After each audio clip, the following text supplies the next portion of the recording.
This channel does not promote any violent, harmful, or illegal activities. All content provided by this channel is meant for an educational purpose only.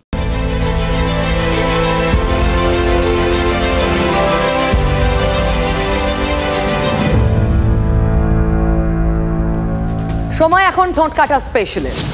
আচ্ছা, আপনি কখনো মাছ ধরেছেন? মনোবিজ্ঞান কি বলে জানেন? মানসিক চাপ থেকে বেরোনোর খুব ভালো উপায় মাছ ধরা।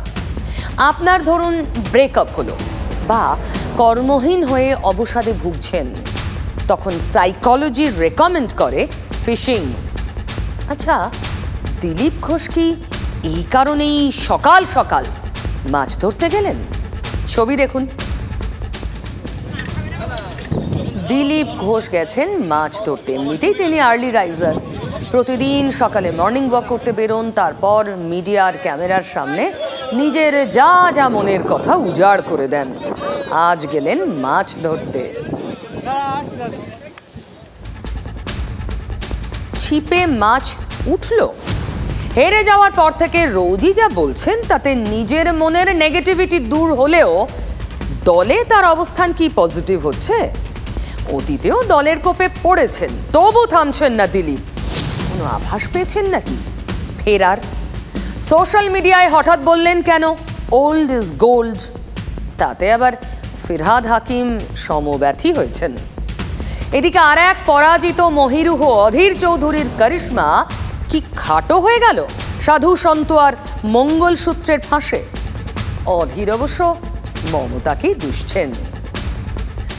ভোটের রেজাল্ট বেরোনোর পর থেকেই ঝোড়ো ইনিংস খেলছেন দিলীপ ঘোষ। রাজ্য বিজেপির ক্যাপ্টেনদের মধ্যে সব থেকে ভালো পারফরমেন্স দিলীপেরই। সেই তাঁকেই কিনা এবার মেদিনীপুর কেন্দ্র থেকে তুলে পাঠিয়ে দেওয়া হলো বর্ধমান দুর্গাপুরে, এবং তিনি হারলেন। তারপর থেকেই কথার বোমা ফাটিয়ে যাচ্ছেন ঘোষবাবু। আজ সকালেও সোশ্যাল মিডিয়ায় নতুন পোস্ট করে দিলেন, ওল্ড ইজ গোল্ড।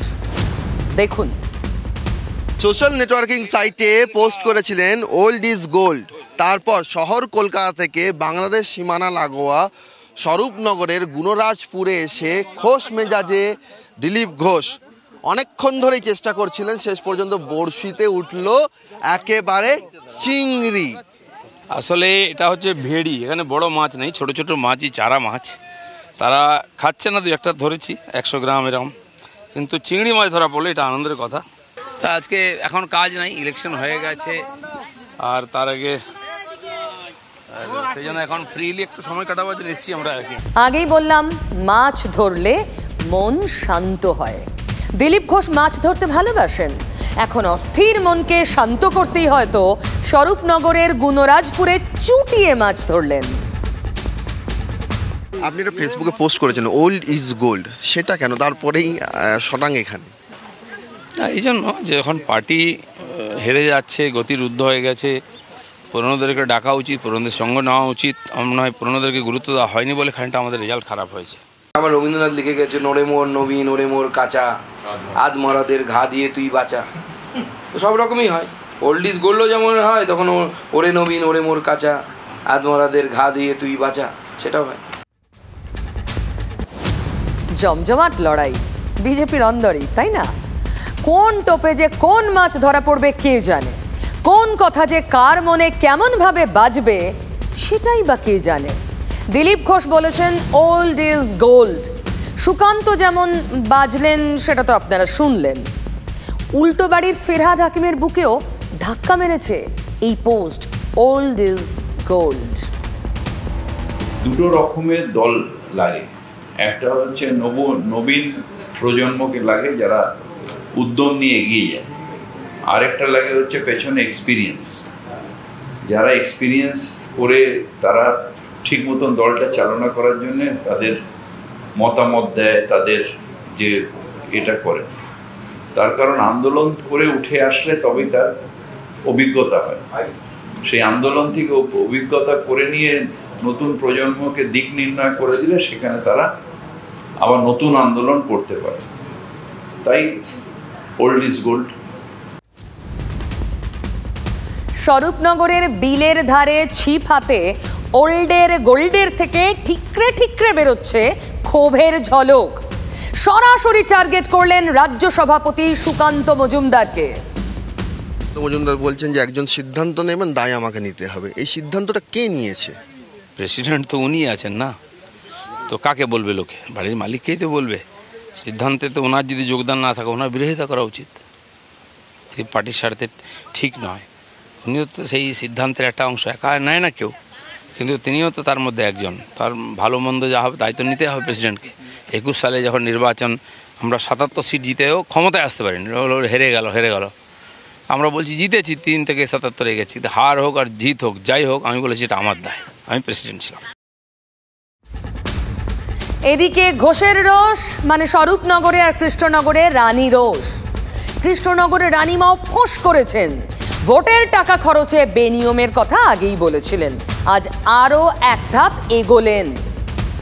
একজন মহিলা, সে কি পদে আছে জানি না, সে আমাকে খুব চোখ রাঙিয়ে বলল যে টাকা পয়সার ব্যাপারটা আপনি যখন প্রমাণ দিয়ে বলতে পারছেন না, তাহলে আপনি বলছেন কি করে? আমি তো বলছি না, লোকে বলছে। আর এটাও তাহলে আমি বলবো, আমিও চ্যালেঞ্জ দিলাম তোমাকে। এটা মানে বিজেপিরই একজন খুব ঘনিষ্ঠ নেতৃত্বের সঙ্গে, যে আমিও চ্যালেঞ্জ দিচ্ছি যে এটা হয়নি, সেটা প্রমাণ করো। তাহলে কি বুঝলেন? পদ্মবনে দক্ষযোগ্য দিলীপ ঘোষ থেকে মণ্ডলের সদস্য, নানা স্তরে ক্ষোভের আগুন। শুভেন্দু সুকান্ত জুটি কি বলছে? এই ধরনের অভিযোগের কতটা সত্যতা আছে একটু দেখতে হবে, কারণ আমাদের দুরকমভাবে খরচ করার সিস্টেম আছে।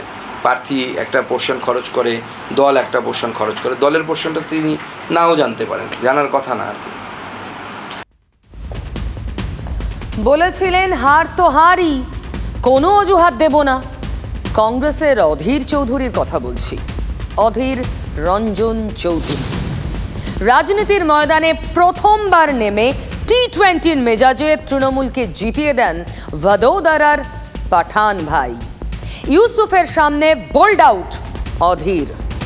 ভোটের ফল বেরোনোর 4 দিন পর আজ সেই অধীরের হঠাৎ মনে হলো অশান্তির পরিবেশ তৈরি করে তাকে হারানো হয়েছে।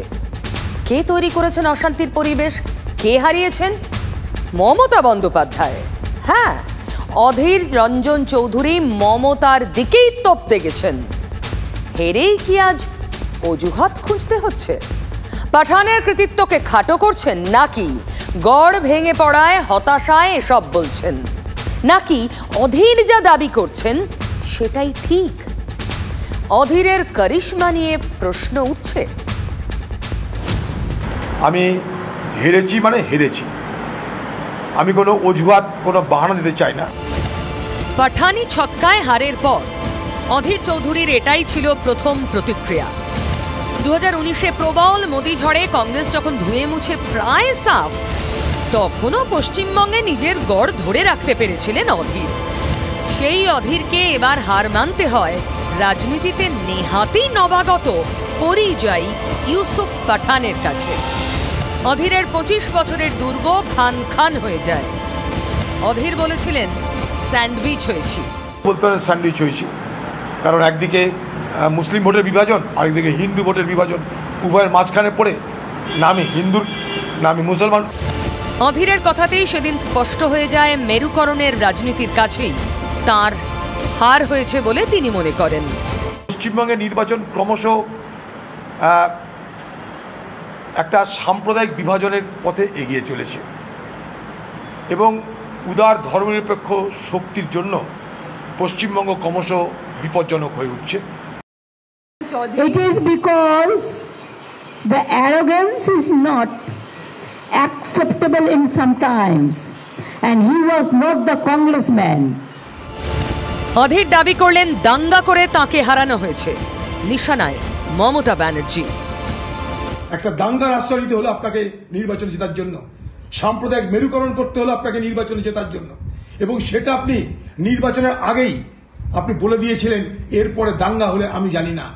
আমি সংখ্যালঘু ভাই বোনদেরও বলবো, যদি দেখেন স্লোগান দিচ্ছে 17 তারিখ ওটা ওদের দাঙ্গা করার দিন। আমি মনে করি ওটা মানুষের সম্মানের দিন হোক, ঐক্যের দিন হোক। গালাগালি দিলেও মাথা ঠান্ডা করে আল্লাহর নামে প্রে করবেন। कोई दंगा करने अगर आते हैं आप चुपचाप रहो, माथा ठंडा रहो, बी कूल, आप रहे कुल। মমতা বন্দ্যোপাধ্যায় বারবার সতর্ক করা সত্ত্বেও অশান্তি ঠেকানো যায়নি। আপনাকে প্রমাণ করে দেবো আজ না হয় কাল যে আপনি একজন ভয়ঙ্করী, আপনি একজন দাঙ্গাকারী। মমতা ব্যানার্জি দাঙ্গা করুন, মমতা ব্যানার্জি দাঙ্গার বিরোধী, দাঙ্গাকে ঘৃণা করেন। অধীরের মুর্শিদাবাদে তৃণমূলের সাংগঠনিক দায়িত্বে ছিলেন ফিরহাদ হাকিম। শুধু অধীরের বহরমপুর কেন্দ্র নয়, মুর্শিদাবাদের বাকি দুটো আসনেও তৃণমূল জিতেছে। সেই ফিরহাদের ব্যাখ্যা কোনো মেরুকরণ নয়, অধীরের বিপর্যয় সিপিএম এর সঙ্গে জোটে। অধীর বাবুর সাথে সিপিএম এর যে হবনবিং, এটা মুর্শিদাবাদের যারা কংগ্রেস কর্মী তারা ভালো চোখে নেয়নি। রাজ্যে আমাদের ভালো হবে, কার কি হবে জানি না। কংগ্রেস বামের জোটের ফলাফল ভালো হবে এবং আমাদের শতাংশের ভোটও অনেক অনেক বাড়বে। কোনো কংগ্রেস এটা মানতে পারিনি যে অধীর বাবুর জন্য আমরা সিপিএম এর সাথে হাত মেলাবো, এটা কোনো কংগ্রেস কর্মী মানতে পারেনি।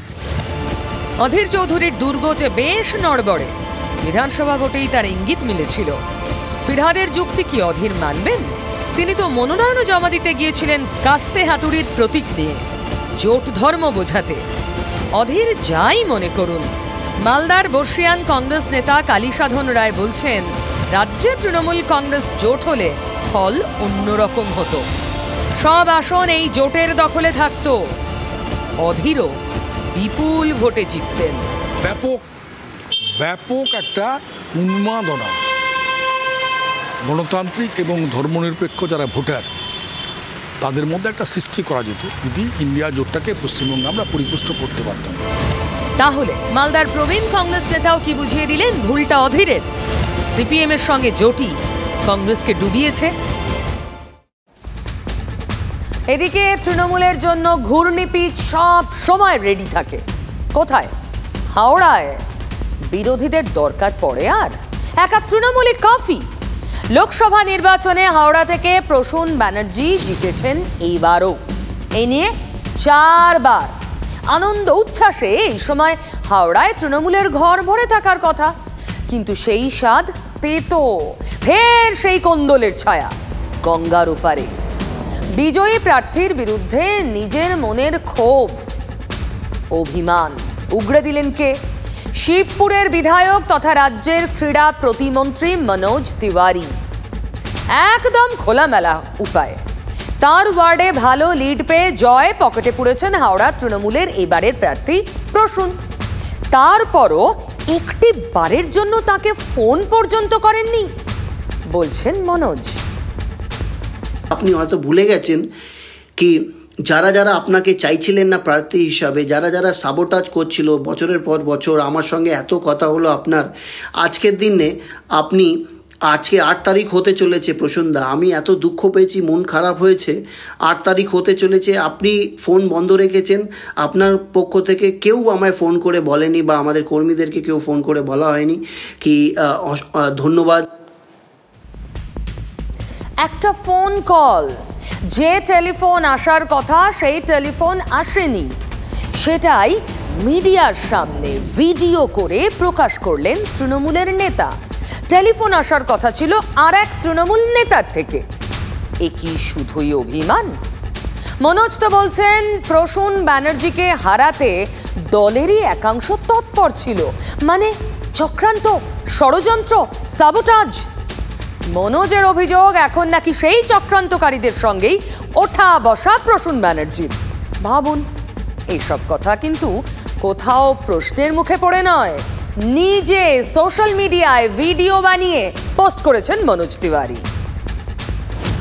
যারা বিরোধিতা করেছে, আপনার বিরোধিতা করতো, যারা বিধায়কের মনোজ তিওয়ারি শিবপুরে বিরোধিতা করে যাচ্ছে দিনের পর দিন, রাতের পর রাত, যারা আপনার ইলেকশনে কোনো কাজ করেনি, সাবোটাজ করেছে, আজকে আপনি ওনাদের সঙ্গে গলা মিলিয়ে ছবি তোলাচ্ছেন, ফুলমালা পরছেন, এটা কিন্তু ঠিক হয়নি। বুঝে গেছেন, এই জল সবে গড়াতে শুরু করেছে, বহুদূর যাবে। এবার কিন্তু দেখা গিয়েছিল নির্বাচনী প্রচারের প্রথম দিন থেকেই প্রসূন ব্যানার্জিকে ঘিরে তৃণমূল কর্মী সমর্থকদের একাংশ ক্ষোভে ফেটে পড়ে। অভিযোগ ছিল এলাকায় দেখাই যায় না প্রসূনকে। বিক্ষোভের মুখে তিনি নিজেও পড়েছিলেন। বহুবার বিতর্ক হয়েছে, তবে সব কিছু পার করে এবারও তিনি জয়ী। কিন্তু বিতর্ক তারপরও পিছু ছাড়ে না। এদিন মনোজের একের পর এক বাউন্সার ডজ করতে ব্যস্ত ছিলেন প্রসূন। ছোট্ট রিয়াকশন দিয়েছেন, শুনুন।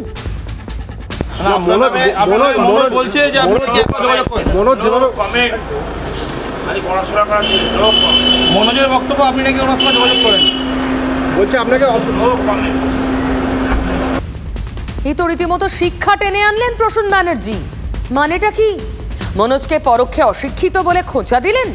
তিনি সর্বসমক্ষে অভিযোগের বোমা ফাটিয়েছেন বলে? হাওড়ায় অবশ্য নতুন কিছু নয়, বরং খানিকটা যেন রুটিন ব্যাপার। দেখুন।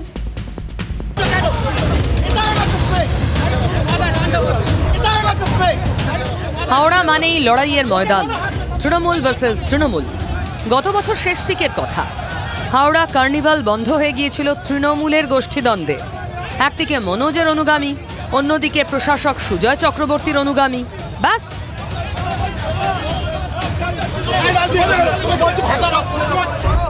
মন্ত্রী অরূপ বিশ্বাস কোনো রকমে দুপক্ষকে পাশে বসিয়ে সমাধান করেন। তবে মনোজ তখনও অগ্নিশর্মা। হরা হাটে সে কি তুলকালাম।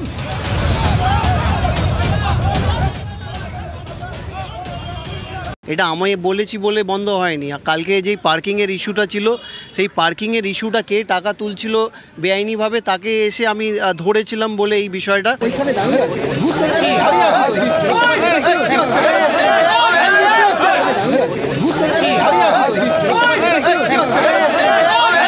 ছোট্ট গেট, আমি আসার একদিক থেকে মনোজ, একদিক থেকে ডক্টর সুজয় চক্রবর্তী, দুজনেই আসছিলেন। পায়ে পায়ে লেগে গেছে, যা হয় একসঙ্গে হুড়মুড়িয়ে খেয়ে পড়েছে। এখন নতুন করে যাতে আর কিছু না হয় সেটাই আশা করব। এখন ব্যাপারটা সমাধান হয়ে গেছে। আমরা সবাই এক, আমরা সবাই এক। নিছক পার্কিং নিয়ে এই অবস্থা? হাওড়া তো এমনই, তৃণমূলের জন্য কঠিন পিচ। প্রসূন ব্যানার্জির এবার প্রার্থী হওয়ার ক্ষেত্রেও কম চ্যালেঞ্জ ছিল না। হাওড়া সদর কেন্দ্রে তৃণমূল প্রার্থীর বিরোধিতা করে নির্দল হিসেবে লড়ার হুঁশিয়ারি দিয়েছিলেন খোদ মুখ্যমন্ত্রীর ভাই স্বপন ওরফে বাবুন বন্দ্যোপাধ্যায়। দিদি মমতা ব্যানার্জির ধমক আর সম্পর্ক ত্যাগের হুঁশিয়ারিতে শেষে ইউটার্ন নেন। পরে ভোট পর্বে গলায় গলায় ভাবের ছবিও দেখা যায় দুজনের। কিন্তু বিতর্কের দাগটা কি সহজে মেলায়? কখনো মনোজ, কখনো অন্য কোনো মুখ। বিতর্ক শাসকের নিত্যসঙ্গী হাওড়ায়। আমাকে আমার মতো থাকতে দাও, আমি নিজেকে নিজের মতো গুছিয়ে নিয়েছি। যেটা ছিল না সেটা না পাওয়ায় থাক, সব পেলে নষ্ট জীবন। দেখুন, মনোজ কি পেয়েছেন আর কি পাননি সেটা বলা খুব কঠিন আমার পক্ষে। তবে এই সব একদম বরদাস্ত করা হবে না, কড়া বার্তা দলনেত্রী মমতা ব্যানার্জি বারবার দিয়েছেন। কাজ হচ্ছে কই? এবারও তো হাটে হাঁড়ি ভাঙলেন মনোজ, অভিযোগের পাহাড় সামনে আনলেন। এরপর যারা আসলে কাজ করে এই মার্জিনটা দিয়েছে তাদের সঙ্গে আনন্দ না কাটিয়ে, হাসি মুখে গলা না জড়িয়ে, উদযাপন না করে তাদের সঙ্গে করলো, যেটা চোখের সামনে আমরা দেখেছি, ভোগ করেছি। যারা বাধা দিয়েছে তাদের সঙ্গে করেছে বলে এই আউটবাস্ট। আমাদের লড়াই বিরোধী দলের সঙ্গে আসলে নয়, আমাদের লড়াই হচ্ছে কিছু লোকেরা যারা আছে, কিছু আমাদের নেতারা আছে যারা দলের নাম করে দলের ভাবমূর্তিটাকে নষ্ট করছে। কি বললেন মনোজ, শুনলেন? এক্সক্লুসিভ TV9 বাংলাকে বললেন যা তা বিস্ফোরণ।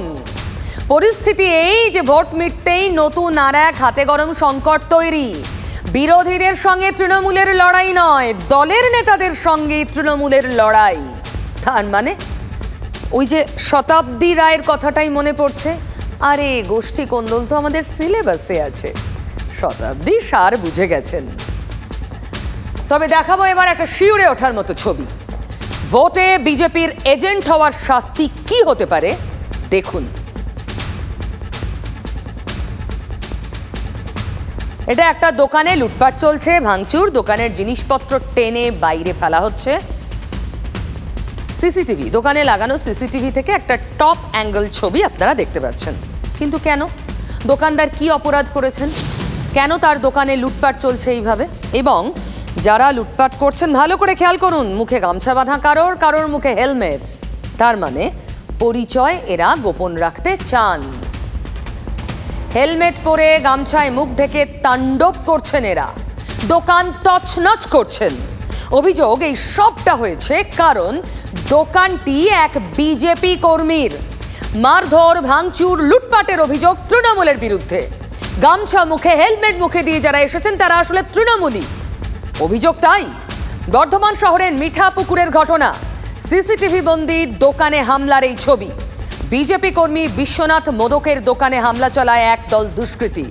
তার স্ত্রীকেও মারধর করা হয় বলে অভিযোগ। থানায় লিখিত অভিযোগ দায়ের করেছেন আক্রান্ত বিজেপি কর্মীর স্ত্রী। সিসিটিভি ফুটেজ খতিয়ে দেখে তদন্ত শুরু করেছে পুলিশ, যদিও অভিযোগ অস্বীকার করে পাল্টা বিজেপির গোষ্ঠীকন্দলকে দায়ী করছে তৃণমূল।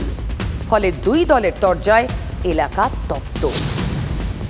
এর জন্য আমার স্বামী যেহেতু আগে তৃণমূল কংগ্রেস করতো, এখন আমার স্বামী বিজেপি করছে বলে আমাদের টিএমসির ছেলেরা এইভাবে আমাকে মারধর করে এরকম আমার দোকানে সব ভাঙচুর করে দিয়ে গেল। সম্পূর্ণ মিথ্যা অভিযোগ। তৃণমূল কংগ্রেসের সঙ্গে জড়িত নয়। বিজেপি হেরে গেছে, গোটা জেলাতেই হেরেছে, গোটা রাজ্যে হেরেছে। আমাদের নেত্রীর আপনারা জানেন যে পরিষ্কার নির্দেশ 11 সাল থেকে আজ পর্যন্ত যে কোথাও আমরা বদলার রাজনীতি করি না। বিজেপির অনেক কর্মী, অনেক সমর্থক আছে, কোথাও তাদের উপর আক্রমণ হচ্ছে না। আর এই হেলমেটে মুখ ঢেকে কারা এসে করলো তৃণমূলের ঘাড়ে চাপাচ্ছে। এক হতে পারে এদের গোষ্ঠীকন্দল, অথবা সাজানো ঘটনা তৃণমূলকে বদনাম করার জন্যে। তৃণমূলের 29 আসনের পর নাকি জেলায় জেলায় বিজেপি কর্মীদের অবস্থা বেশ খারাপ। মেদিনীপুরেও ঘর ছাড়া বহু বিজেপি কর্মী। তাদের মনোবল বাড়ানোর চেষ্টা করলেন আজ অগ্নিমিত্রা পাল।